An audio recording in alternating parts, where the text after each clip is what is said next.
देर में लेकिन गौरांग जी के पास चलते हैं हम। गौरांग जी, गुड आफ्टरनून और स्वागत है आपका कार्यक्रम में।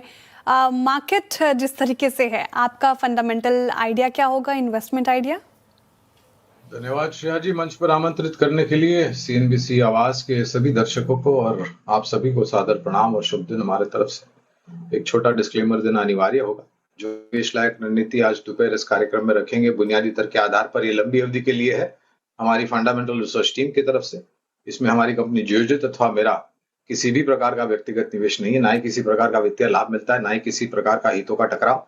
इसी स्तर पर राय हम हमारे क्लाइंट्स को देते हैं, संभव है कि उनका निवेश हो तो वित्तीय क्षेत्र में से निजी क्षेत्र की बैंक एक्सिस बैंक 1300 के ऊपर के अभी फिलहाल स्तर दिखाई दे रहे हैं। काफी लंबे समय से श्रेया जी यहाँ पर खरीदारी की राय रही है हमारी, और हमें लग रहा है कि आने वाले समय में जो नतीजे आएंगे इस वित्तीय वर्ष के और आने वाले वित्तीय वर्ष के, वो काफी सकारात्मक, और जो भी बदलाव आरबीआई की तरफ से बैंकों के लिए किया गया है उसको ध्यान में रखते हुए यहाँ पर खरीदारी की राय है। इस तरह से शुरुआत कीजिए और गिरावट पर जोड़ते जाए। Axis bank private banking space में अच्छी स्ट्रेंथ, और एक्सिस आपको 2% ऊपर नजर आएगा।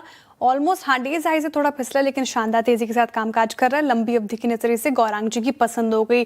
टेक बायो डिप्स की भी स्ट्रैटेजी आप अपना सकते हैं, लंबी अवधि की नजरिए से काफी अच्छा नजर आ रहा है। लेकिन आज अगर आप बात करें तो एफएमसीजी पैक ही आउट परफॉर्म कर रहा है, लगभग 1.5% की तेजी के साथ इनफैक्ट। लेकिन गौरांग जी, आज आपने एमफी डेटा देखा होगा, मई का म्यूचुअल फंड डेटा आया। लार्ज कैप में इनफ्लो घटे हैं, मिड कैप में इनफ्लो घटा है, स्मॉल कैप में घटा है, एसआईपी भी थोड़ी घटी है, हालांकि 31,000 के आसपास कायम है। लेकिन इस गिरावट को कैसे देख रहे हैं आप? और उस आंकड़े के बाद, जैसा कि हम चर्चा कर रहे थे शुरुआत में, थोड़ा ना मार्केट पर भी उसका नेगेटिव सेंटिमेंट देखने को मिला, थोड़ा सा ब्रेथ खराब हुआ।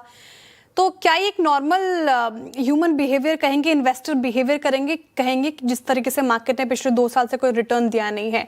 क्या टेक होगा आपका एमफी डेटा पर? श्रेया जी, इस 2 साल में ऐसे भी कई महीने रहे जहां पर ऐतिहासिक स्तर पर पैसे आए हैं म्यूचुअल फंड्स के पास। तो केवल मात्र 1 महीने के आंकड़े को देख करके अगर आप अपनी निवेश की रणनीति में बदलाव करते हैं तो ये मेरे ख्याल से सूझबूझ और समझ वाली रणनीति नहीं होगी। और एज अ डिस्क्लोजर, मैंने कई बार ये कहा है हमारी चैनल सीएनबीसी आवाज पर और सहयोगी चैनल सीएनबीसी बाजार और सीएनबीसी टीवी 18 पर के मेरी महीने में 4 एसआईपी जाती है। इस महीने एक नई एसआईपी मैंने शुरू की है, तो मेरा योगदान तो बहुत ही ऊपर की तरफ जा रहा है जहां तक इनफ्लोस का सवाल है। और मैं दरखास्त करूंगा आपके दर्शकों को और निवेशकों के, इस प्रकार के माहौल में आपको अपनी एसआईपी तो निरंतर जानी चाहिए, लेकिन हो सके तो उसको बढ़ाना चाहिए, या फिर नए म्यूचुअल फंड आपको समझ में आता है तो वो भी शुरू करना चाहिए। इस आंकड़े को देख करके, 1 महीने को आंकड़ों को देख करके आपको कोई बड़ा परिवर्तन नहीं करना चाहिए। इसी प्रकार के बाजार और माहौल होता है श्रेया जी, जहां पर आप डटे रहते हैं, और अगर आपको विश्वास है कि लंबी अवधि में बाजार यहाँ से सकारात्मक रुझान लेकर के आएगा, तो इसका सकारात्मक परिवर्तन जो है आपकी निवेश की गई पूंजी और उस पर किए गए मुनाफे के ऊपर आपकी नजर होनी चाहिए। तो मैं नहीं मानता कि आपको ज्यादा यहाँ पर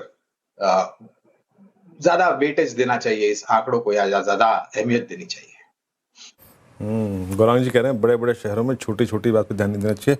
श्रेया, असल में हुआ क्या था, मेरी भी ना एक एसआईपी मिस हो गई थी पिछले महीने। मुझे नहीं मालूम इतना इम्पैक्ट पड़ गया, उसी का इम्पैक्ट पड़ा है। आपने क्यों मिस किया? गौरांग जी ने एक एसआईपी बढ़ाई, उसका इम्पैक्ट नहीं पड़ा, लेकिन मेरा भी एक मिस हो गया था उसका सर। मुझे 16 जून तक दोनों भरने हैं, मई के भी जून के भी है।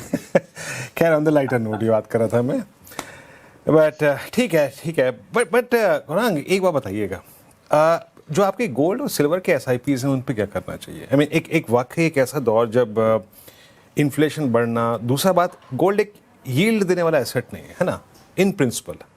और यूएस में जिस तरीके से यील्ड बढ़ रही है, जिस तरीके से सेकंड हाफ में वहाँ पे रेट हाइक की बात हो रही है, ग्राउंड पूरा तैयार है, स्ट्रॉन्ग जॉब रिपोर्ट, अभी थोड़ा सा क्या अपने आप को ट्रिम डाउन करना चाहिए गोल्ड सिल्वर पर? मैं ये मानता हूँ वीरेंद्र के, पहले तो सोने और चांदी में जो निवेश होता है, चाहे वो आप सीधे सीधे करें या फिर म्यूचुअल फंड या ईएलएसएस ईटीएफ द्वारा करें, क्षमा चाहता हूँ, ईएलएसएस का ईटीएफ द्वारा करें, या फिर आप म्यूचुअल फंड यूनिट्स के द्वारा करें, वो निरंतर होना चाहिए। क्योंकि ये दोनों प्रकार ऐसे हैं, एसेट क्लासेस ऐसे हैं वीरेंद्र, जो आपको शायद 1 साल 2 साल या 3 साल कुछ भी नहीं करेंगे, बैठे रहेंगे जहां थे वहां, टस के मस रहेंगे। लेकिन जब चाल आती है इसमें वीरेंद्र, और ये मैं इतिहास बता रहा हूँ पिछले कुछ सालों का जो रुझान आया है, तो उस साल में जब ये चलना शुरू करते हैं तो ये 2 गुने से ऊपर हो जाते हैं, और हमने ये अभी अभी देखा था। और ये एक ऐसा एसेट क्लास है गोल्ड एंड सिल्वर, जिसको आपको 3 या 5 साल के नजरिए से देखना चाहिए। साल, 1.5 साल, 2 साल ये पर्याप्त समय सीमा नहीं होगी। और वास्तविकता ये भी है, मैंने कुछ रिपोर्ट पढ़े हैं, अब ये कितने सत्य या असत्य है मुझे नहीं पता, लेकिन आने वाले 3 या 5 सालों में चांदी के और सोने के दाम यहाँ से और ऊपर जाने की पूरी संभावना है। तो और एक बात ये भी है, जैसे अनुशासन होता है ना वीरेंद्र बाजार में, कि आप अलग अलग एसेट क्लासेस में निवेश कीजिए ताकि आपका जोखिम जो है वो फैल जाए। किसी एक एसेट क्लास में आप निवेश कर देते तो जोखिम बढ़ जाता है।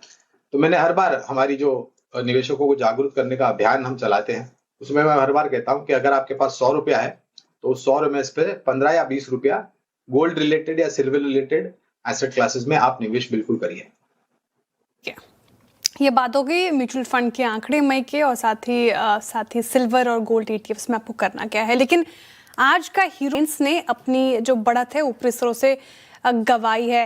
लेकिन गौरांग जी, ये डील कैसे देख रहे हैं आप? रिलायंस तो अग्रसर होकर काम कर रही है एआई डेटा सेंटर को लेकर, मिटा के साथ ये करार, ऊपर से जो कंट्रोवर्सी जैसे कि रचना ने बताया पानी को लेकर होता है, अब उस मुद्दों को सुलझाने के लिए भी रिन्यूएबल एनर्जी का होगा इस्तेमाल।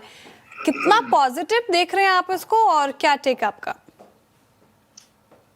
Shreya ji, again as a disclosure, Reliance Industries पर तो काफी सालों से हमारी खरीदारी की राय रही है और वो आज के तारीख में भी बरकरार है। अब ये जो खबर आई है, जो घोषणा की है कंपनी ने डेटा सेंटर्स को लेकर के, और किस तरीके से पर्यावरण को संतुलन बनाए रखने का काम करेंगे, ये ज्यादा महत्वपूर्ण है।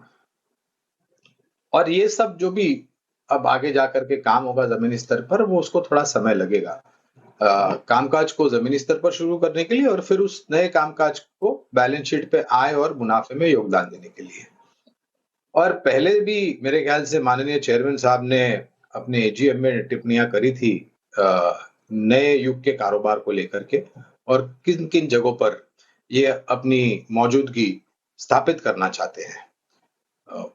मेरे ख्याल से तो ये बहुत ही शानदार योगदान बैलेंस शीट पे आने वाले सालों में देगा, ऐसा अनुमान लगा करके चल रहे हैं। और जैसे मैंने कहा, रिलायंस इंडस्ट्रीज के पर खरीदारी की राय है, और जो स्तर पर कामकाज कर रहा है, मेरे ख्याल से यहाँ से नीचे के तरफ के दायरे हमें काफी सीमित नजर आ रहे हैं। ओके, रिलायंस पे ये गौरांग जी का टेक है। Sensex buy call constructive view on Reliance. इस चैनल पर ये क्योंकि एक व्यू शेयर किया गया, इस चैनल का स्वामित्व प्रबंधन रिलायंस इंडस्ट्रीज होल्ड करते हैं। कृपया कोई भी ट्रेड इन्वेस्टमेंट्स से पहले एक निजी राय जरूर रखें।